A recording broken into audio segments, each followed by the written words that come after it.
Bye! Naiwan uli ako. Hindi na naman ako pwedeng sumama. Wala daw akong ticket. Ayan, ang daming ano.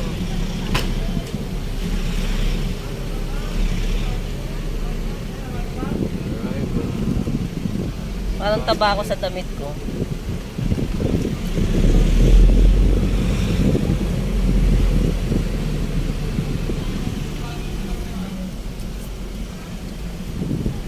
Kaya ayaw magatid eh. Kasi naiiwan ako eh. Ayaw ko naiiwan. Kasi iiwan pala ako ni Joey. Yan na, babayo. Walang tulog.